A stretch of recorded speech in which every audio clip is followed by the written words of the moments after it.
আসসালামু আলাইকুম, স্বাগত জানাচ্ছি আরটিভির মধ্যাহ্নের সংবাদে। আপনাদের সঙ্গে আছি আমি ফারিয়া শারমিন। আওয়ামী লীগকে পূর্ণাঙ্গভাবে নিষিদ্ধ জুলাই সনদ ঘোষণা ও আহতদের সুচিকিৎসার দাবিতে শাহবাগ ব্লক করেছে জুলাই গণ অভ্যুত্থানে আহতরা। সকাল থেকেই সবগুলো রাস্তার মুখে ব্যারিকেড দিয়ে তারা এই ব্লক কর্মসূচি করছে। এতে শাহবাগ মোড় দিয়ে যানবাহন চলাচল বন্ধ রয়েছে। তারা জানায় সরকার তাদের দাবি মেনে না নেওয়া পর্যন্ত তারা শাহবাগ ছাড়বেন না।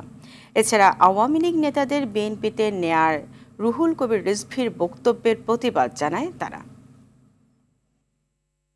চিরতরে নিষিদ্ধকরণ করতে হবে।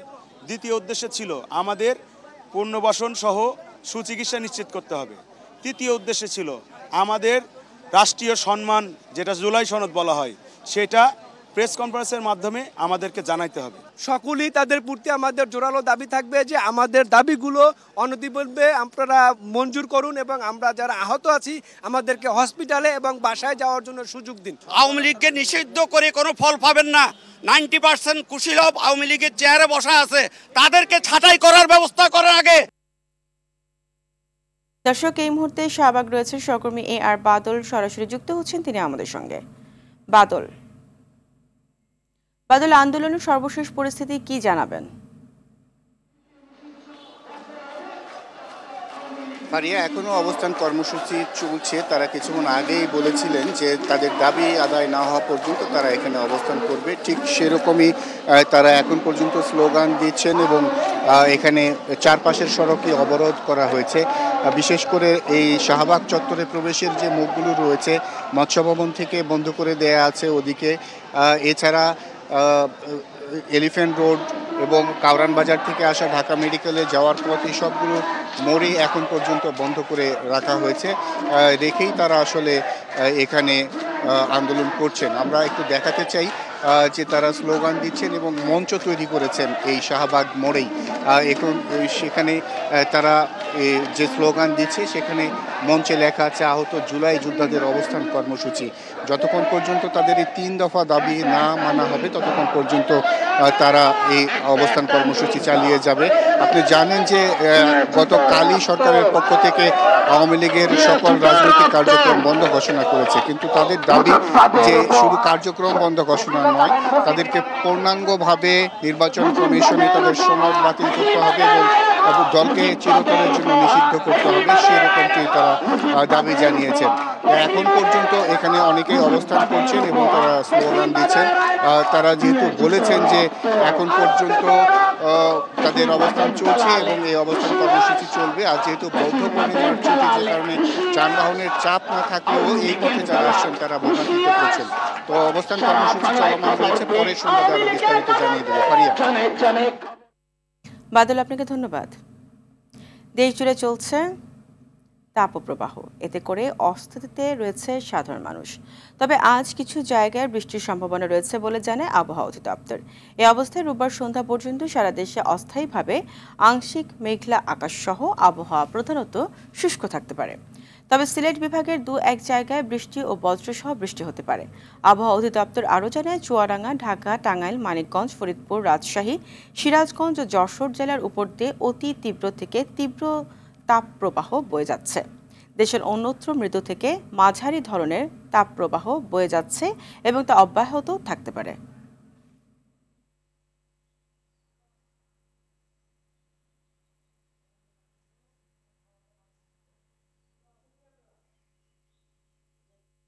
দর্শক, তাপপ্রবাহ নিয়ে আরও জানাতে রাজশাহী থেকে সরাসরি যুক্ত হচ্ছেন সহকর্মী মুস্তাফিজ রকি। রকি, রাজশাহীতে এখন তাপমাত্রা কেমন, জনজীবনের প্রভাব কেমন দেখছেন? এছাড়া আবহাওয়া অফিসে বা কি বলছে এই বিষয়ে জানাবেন। ফারিয়া, বৈশাখের খড়তাপে পড়ছে রাজশাহী। গতকালকে এই তাপমাত্রার যে পারদ সেটি কিন্তু 40.7 ডিগ্রি সেলসিয়াসে পৌঁছিয়েছে, যা এই মৌসুমের কিন্তু সর্বোচ্চ তাপমাত্রা এই গত 24 ঘন্টায় কিন্তু রেকর্ড করা হয়েছে। এবং সকাল থেকেই কিন্তু আমরা দেখতে পাচ্ছি যে গরমের যে তীব্রতা সেটি কিন্তু মানুষ খুব ভালোভাবে আসলে অনুভব করছে। এবং সকাল থেকেই কিন্তু বিশেষ করে যে রাস্তাঘাটগুলো রয়েছে সেখানে কিন্তু মানুষের চলাচল এবং যানবাহনের যে চলাচল সেটি কিন্তু একেবারেই কমে এসেছে। এবং এবং এখন কিন্তু দুপুরবেলা কিছুক্ষণ আগেই আমি আবহাওয়া অধিদপ্তরের সাথে কথা বলেছি। তারা যেটি আমাকে জানিয়েছেন যে বেলা 11টার দিকে তারা সর্বশেষ 41% রয়েছে।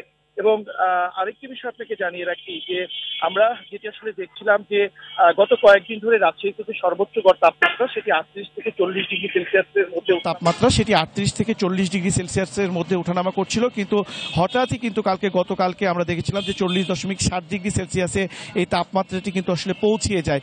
ফলে এই যে চলতি যে মৌসুমটি চলছে, মানুষ কিন্তু বৃষ্টির জন্য আমরা দেখেছি যে হাহাকার একটা অবস্থা বিরাজ করছে। এবং আমরা দেখেছি যে বিশেষ করে সাধারণ যারা খেটে খাওয়া মানুষ রয়েছে, যারা দিনমজুর মানুষ রয়েছে, তারা কিন্তু সব থেকে বেশি বিপাকে পড়েছেন। কারণ যে তীব্র যে গরম এবং যে বাতাসটি বইছে মাঝে মধ্যে, সেখান থেকে কিন্তু মনে হচ্ছে যে আগুনের যে একটি যে বাতাস সেটি কিন্তু আসলে মনে হচ্ছে। এবং অনেকেই এই যে তাপমাত্রা যে বেড়ে যাওয়ার কারণে অনেকেই কিন্তু আমরা দেখেছি যে রাস্তার পাশে বিভিন্ন যে শরবতগুলি খাচ্ছে, পাশাপাশি মাথায় কিন্তু ছাতা দিয়ে তারা কিন্তু ঘর থেকে আসলে বের হচ্ছেন। এছাড়াও কিছুক্ষণ আগে আমি রাজশাহী মেডিকেল কলেজ হাসপাতাল থেকে ঘুরে আসছি, সেখানেও কিন্তু আমরা দেখেছি যে বাড়তি কিন্তু রোগীর চাপ রয়েছে। আজকে আপনি জানেন যে সরকারি ছুটি রয়েছে বৌদ্ধ পূর্ণিমার, সেই কারণে কিন্তু মেডিকেলেও কিন্তু আমরা দেখেছি যে গরমজনিত যে রোগীর সংখ্যা সেটি কিন্তু অন্যান্য দিনের তুলনায় কিন্তু অনেকটাই বাড়তি। এবং সর্বশেষ আমি রাজশাহী আবহাওয়া অফিসের সাথে কথা বলেছিলাম যে এই যে আবহাওয়াটি আর কতদিন নাগাদ এরকম থাকতে পারে। তারা বলছেন যে আগামী 2-1 দিনের মধ্যে বৃষ্টির তারা কোনো আসলে সম্ভাবনা দেখছে না, তবে রাত এবং দিনের তাপমাত্রা অনেকটাই অপরিবর্তিত থাকবে। তো ফারিয়া, এই ছিল আমার কাছে রাজশাহী তাপমাত্রার সর্বশেষ পরিস্থিতি। রকি, আপনাকে ধন্যবাদ। এই মুহূর্তে বাংলাদেশের রাজনীতিতে শান্তির খুব দরকার। এদেশে বিভক্তির কোনো সুযোগ নেই। ভিন্ন রাজনৈতিক দল ও মত, ভিন্ন ধর্ম, সকলের প্রতি সহনশীল হতে হবে। সংখ্যাগরিষ্ঠদের রাজত্ব বাংলাদেশ আর চলবে না বলেও মন্তব্য করেছেন বিএনপির স্থায়ী কমিটির সদস্য আমির খসরু মাহমুদ চৌধুরী। বিগত 10-15 বছর অনেক অশান্তির মধ্যে থেকেছে। এত অশান্তিতে থেকেছে, সমাজ ভেঙে গেছে, রাজনীতি ভেঙে গেছে, দেশ ভেঙে গেছে, ব্যবসা বাণিজ্য রীতি সব ভঙ্গ করে আমাদের সমাজকে ধ্বংস করে দেওয়া হয়েছে। আমরা একটা নতুন দেশ, নতুন সমাজ গড়তে চাই। সেই সমাজ, যেই দেশ হবে শান্তি। আমরা আরো শান্তি চাই না বাংলাদেশে। আমরা আর একটা কথা বলছি, বাংলাদেশে কোনো সংখ্যাগরিষ্ঠ রাজত্ব হবে না। খুনের আসামি সাবেক রাষ্ট্রপতি আব্দুল হামিদ কি করে দেশ ত্যাগ করেছেন তা জানতে চায় বিএনপি। যার বিচার হওয়ার কথা, কার ইশারায় বিদেশ চলে গেল ফেসিবাদের এই প্রতিনিধি? গোয়েন্দা সংস্থা কি করল, উপদেষ্টারা কি করে, তা জানতে চান বিএনপির সিনিয়র যুগ্ম মহাসচিব রুহুল কবির রিজভী। জাতীয় প্রেস ক্লাবের সামনে বুদ্ধ পূর্ণিমা উপলক্ষে বিশ্ব মৈত্রী কামনায় শান্তি শোভাযাত্রা অনুষ্ঠানে এসব কথা বলেন বিএনপির এই নেতা। সাবেক রাষ্ট্রপতি যিনি খুনের আসামি, তিনি দেশ ছেড়ে চলে গেলেন। এমন রাষ্ট্রপতি যে বাংলাদেশের পরিবেশ নষ্ট করার জন্য যার বিচার হওয়া উচিত, আমাদের হাওর বাওর, আমাদের খাল বিল, আজকে আন্তর্জাতিকভাবে মানুষ আন্দোলন করছে এগুলো রক্ষার জন্য, তিনি কিশোরগঞ্জের বিশাল হাওরের মধ্যে বিশাল এক রাস্তা বানিয়েছেন তার বাড়ি বানানোর, তার বাড়িতে পৌঁছানোর জন্য। এবার ভারত পাকিস্তান প্রসঙ্গ। বেশি সময় স্থায়ী হলো না যুদ্ধবিরতি চুক্তির উল্লাস। যুদ্ধবিরতি চুক্তির কয়েক ঘন্টা যেতে না যেতেই একে অপরের বিরুদ্ধে তা লঙ্ঘনের অভিযোগ আনল দুই চিরপ্রতিদ্বন্দ্বী দেশ ভারত ও পাকিস্তান। ভারতের পররাষ্ট্র সচিব বিক্রম মিশ্রি পাকিস্তানের বিরুদ্ধে বারবার যুদ্ধবিরতি লঙ্ঘনের অভিযোগ করেছেন। এর জবাবে পাকিস্তান বলছে যুদ্ধবিরতি চুক্তির প্রতি প্রতিজ্ঞাবদ্ধ তারা এবং তা লঙ্ঘনের জন্য ভারতই দায়ী। ইমতিয়াজ আহমেদের রিপোর্ট। গেল কয়েকদিনের হামলা পাল্টা হামলার পর শনিবার বিকেলে যুদ্ধবিরতিতে সম্মত হয় ভারত ও পাকিস্তান। দুই দেশের মধ্যে যুদ্ধবিরতির কয়েক ঘন্টার মধ্যেই ফের উত্তেজনা দেখা দেয়। আন্তর্জাতিক সীমান্ত জুড়ে পাকিস্তানের বিরুদ্ধে অস্ত্রবিরতি লঙ্ঘনের অভিযোগ আনে ভারত।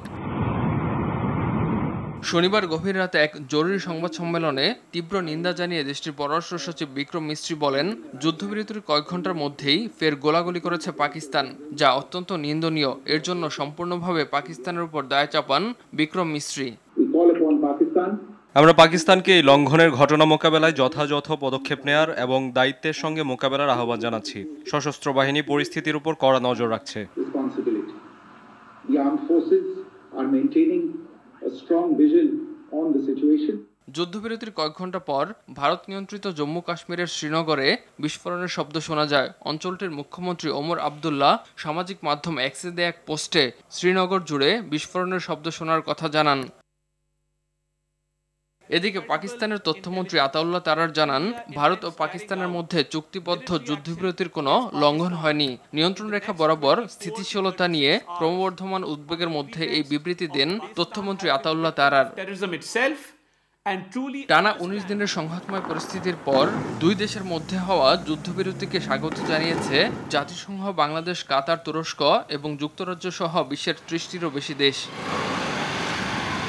যুদ্ধবিরতি হলেও সিন্ধু পানি চুক্তি সহ কূটনৈতিক পদক্ষেপগুলো নিয়ে পাকিস্তানের সঙ্গে ভারতের অবস্থানে কোনো পরিবর্তন হয়নি। বিশ্লেষকরা বলছেন, যুদ্ধবিরতি কার্যকর হলেও পেহেলগাম ইস্যুকে কেন্দ্র করে দুই দেশের মধ্যে যে কূটনৈতিক সংকট তৈরি হয়েছে তার সমাধান সহজে হবে না।